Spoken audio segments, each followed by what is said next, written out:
नमस्कार, दिन भर के टॉप इंपॉर्टेंट डिफेंस अपडेट पर आपका स्वागत है। आज की टॉप हेडलाइंस। भारत के 97 तेजस प्रोग्राम में कुछ मेजर चेंजेस किए गए हैं, जिसमें अब मेड इन इंडिया टेक्नोलॉजी का इस्तेमाल किया जाएगा। डीआरडीओ की तरफ से भारत के नेक्स्ट जनरेशन अस्त्रा MK4 पर काम शुरू किया जा चुका है। भारत और ब्रिटेन के बीच एक बहुत ही इंपॉर्टेंट परमाणु समझौता साइन किया गया है। इसी के साथ भारत की एक कंपनी जो कि अब power plant, specially nuclear power plant sector में मेजर इन्वेस्टमेंट करने जा रही है। आइए आज के इस वीडियो में सारी इंपॉर्टेंट अपडेट डिटेल में आपको बताते हैं। यदि आपको हमारी ये न्यूज सीरीज पसंद आए तो आज के इस वीडियो को लाइक और चैनल को सब्सक्राइब जरूर कीजिएगा। सबसे पहले तेजस से आ रही अपडेट की बात की जाए तो तेजस के दो प्रोग्राम चल रहे हैं। पहला प्रोग्राम है जिसमें 83 तेजस MK1A विमान, ये पहला बैच का कॉन्ट्रैक्ट है, और दूसरा है 97 यानी कि 97 तेजस MK1A विमान। और अब बताया जा रहा है HAL की तरफ से कि तेजस लड़ाकू विमानों में AESA, जिसे हम एक्टिव इलेक्ट्रॉनिकली स्कैन्ड एरे के नाम से जानते हैं, इस रडार के लिए लोकली भारत की तरफ से जो सिस्टम तैयार किया गया है, जिसे क्वाड्स रेडोम के नाम से जानते हैं, उसको लगाया जाएगा, ना कि किसी इंपोर्टेड टेक्नोलॉजी का इस्तेमाल किया जाएगा। जहां क्वाड्स रेडोम की डिटेल्स की बात की जाए तो ये एक तरीके का प्रोटेक्टिव कवर है जो आपको फाइटर जेट में लगी हुई नाक के रूप में दिखाई देता है, और इसका पूरा मैकेनिज्म इसी नाक के अंदर सेटअप किया जाता है। सबसे बड़ी बात कि इसका नाम क्वाड्स इसीलिए रखा गया है क्योंकि इसको बनाने में क्वाड्स फाइबर का इस्तेमाल किया जाता है, जो कि अपने आप में एक बहुत ही इंपॉर्टेंट मटेरियल है। अब फाइटर जेट में लगी हुई इसी नाक के अंदर इस पूरे मैकेनिज्म को फिट किया जाता है, जिसमें बहुत सारे एडवांस रडार फिट किए जाते हैं, और यहीं से लक्ष्यों को आसानी से पता लगाया जा सकता है। क्वाड्स फाइबर एक तरीके का बहुत ही ट्रांसपेरेंट सिलिका ग्लास है, और इसमें आपको एक्सीलेंट इलेक्ट्रोमैग्नेटिक प्रॉपर्टीज देखने को मिलती हैं, जो कि मिनिमम सिग्नल एटेन्यूएशन प्रोवाइड करता है, मेंटेनिंग हाई स्ट्रेंथ। इसी के साथ रेडोम रडार एंटीना भारी बारिश, बर्फीले क्षेत्र या फिर हर तरीके के मौसम से इसको बचाता है, और इस कंडीशन में भी इनके ऑपरेशंस बहुत ही परफेक्टली किए जा सकते हैं। और सबसे बड़ी बात कि इसमें से निकलने वाली वेव्स के क्रॉस सेक्शन को हमेशा कम किया जाता रहता है इसी मटेरियल की हेल्प से, ताकि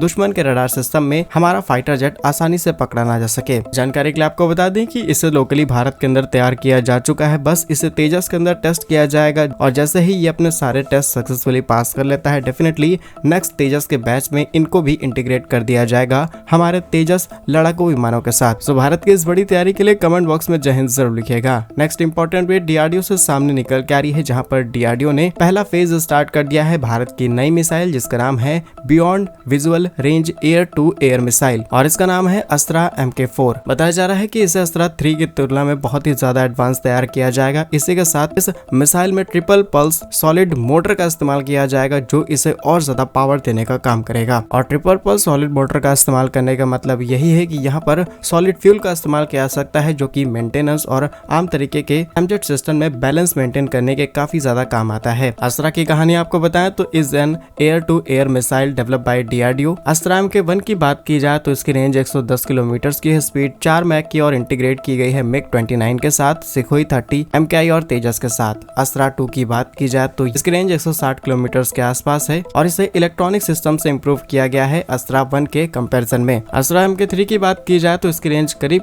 350 किलोमीटर के आसपास है, और इसकी भी इफिशियंसी को पुरानी मिसाइल्स के कंपैरिजन में और ज्यादा एडवांस की गई है। लेकिन अस्त्रा 4 तो जिसके पहले फेज पर काम शुरू किया जा चुका है, और ये बात अभी तक सामने नहीं आई है कि एग्जैक्टली इसकी स्पीड, इसकी रेंज और भी बहुत सारी टेक्निकल डिटेल्स क्या रहने वाली हैं, लेकिन ये बात साफ हो चुकी है कि यहाँ पर इस नए इंजन का इस्तेमाल किया जाएगा, जिससे इसे और ज्यादा ताकतवर बनाया जा सके। लेकिन फिर भी इंटरनेट पर पड़े डेटा के मुताबिक अगर आपको डिटेल्स बताएं तो इसकी रेंज 80 से 110 किलोमीटर के आसपास रहेगी, एल्टीट्यूड 20 किलोमीटर के आसपास, और स्पीड 4.5 मैक के आसपास रखा जा सकता है। इसमें सॉलिड रॉकेट मोटर का इस्तेमाल किया जाएगा, और इसे भी आसानी से सुखोई 30 MKI, मिराज 2000, MiG-29 और LCA तेजस के साथ इंटीग्रेट किया जा सकता है। और इसकी डेवलपमेंट में डीआरडीओ के साथ साथ आपको भारत डायनेमिक्स लिमिटेड की पार्टनरशिप देखने को मिल सकती है। नेक्स्ट इंपॉर्टेंट अपडेट भारत और ब्रिटेन से सामने निकल के आ रही है, लेकिन ये बहुत ही इंपॉर्टेंट अपडेट है, इसलिए बहुत ही ध्यान से सुनिएगा। असल में बीते मंगलवार भारत और ब्रिटेन के बीच एक बहुत ही इंपॉर्टेंट बैठक की जाती है, जिसमें दोनों देशों ने परमाणु और केमिकल डेवलपमेंट को लेकर के चर्चा की है। अब आप जानते होंगे कि अमेरिका ने जब से भारत की बड़ी परमाणु क्षेत्र में काम करने वाली ऑर्गेनाइजेशन से सैंक्शंस को हटाया है, तब से भारत के हाथ एक तरीके से खुल चुके हैं। ऑलरेडी भारत NSG NPT को बाईपास करते हुए पूरी दुनिया से न्यूक्लियर फ्यूल इंपोर्ट करा रहा था, लेकिन अब अमेरिका के ये सैंक्शंस हटने के बाद भारत को खुली छूट मिल चुकी है। इस नई मीटिंग के दौरान दो शब्दों पर बहुत ज्यादा चर्चा की जा रही है। पहला शब्द है डिसआर्मामेंट and non proliferation of nuclear. अगर यहाँ पर अंतर्राष्ट्रीय मानकों के हिसाब से इसकी डिटेल्स आपको बताएं तो उन अंतर्राष्ट्रीय प्रयासों से है जिनका उद्देश्य परमाणु हथियारों को कम करना या फिर उन्हें समाप्त करना है, इसे डिसआर्मामेंट कहा जाता है। इसके अलावा उन देशों तक परमाणु हथियार की टेक्नोलॉजी के प्रसार को रोकना जिनके पास पहले से ही हथियार नहीं है। इसके अलावा नए देशों को हथियार बनाने से रोकना और उनकी सिक्योरिटी को प्रमोट करना, और इसे नॉन प्रोलिफरेशन कहा जा रहा है। और इन दोनों ही मुद्दों पर बहुत ही गहन बातचीत की गई है भारत और ब्रिटेन के बीच। इसके अलावा एनपीटी पर भी कई इंपॉर्टेंट डिस्कशंस किए गए हैं, लेकिन इंटरनली रिपोर्ट क्या है इसके बारे में कुछ भी डिटेल्स सामने नहीं आई है। लेकिन उम्मीद यही लगाई जा रही है कि जल्द ही भारत और ब्रिटेन के बीच बड़ी न्यूक्लियर डील साइन हो सकती है, क्योंकि ब्रिटेन की तरफ से भारत की टाटा और कई अलग अलग कंपनियों को अपने न्यूक्लियर पावर प्लांट्स को डेवलप करने और उनको नेक्स्ट स्टेज पर पहुंचाने के लिए कई मेजर कॉन्ट्रैक्ट सौंपे गए हैं। नेक्स्ट इंपॉर्टेंट अपडेट, भारत की जानी मानी स्टील कंपनी जिंदल न्यूक्लियर की तरफ से 18 गीगावाट के न्यूक्लियर पावर प्लांट को सेटअप करने के लिए करीब 1.80 लाख करोड़ रुपए की इन्वेस्टमेंट की जाएगी। अब जैसा कि शुरुआत में हमने आपको बताया कि भारत के हाथ खुले हो चुके हैं पूरी दुनिया से इस फ्यूल को इंपोर्ट कराने के लिए, तो डेफिनेटली प्राइवेट कंपनीज की एंट्री यहाँ पर होगी। और रिसेंटली जो बजट पेश किया गया है भारत की पावर जनरेशन को लेकर के, इसमें भी गवर्नमेंट ने साफ कहा है कि प्राइवेट कंपनीज को लाना होगा। इसी के साथ 2010 का जो एग्रीमेंट साइन किया गया था भारत और अमेरिका के बीच, उस पॉलिसी को भी चेंज करने की बात कही जा रही है, क्योंकि अगर उसे मॉडिफाई नहीं किया गया तो फॉरेन प्राइवेट कंपनीज भारत के अंदर इन्वेस्टमेंट करने से बचने की कोशिश करेंगी। लेकिन ये सिग्नल हमें साफ दिखाई दे रहा है कि जब से अमेरिका ने भारत पर सैंक्शंस हटाए हैं, तब से प्राइवेट कंपनियां न्यूक्लियर पावर प्लांट्स को डेवलप करने पर बहुत ज्यादा फोकस हो रही हैं। जिंदल न्यूक्लियर की तरफ से आ रही अपडेट यह है कि अगले 2 दशकों के अंदर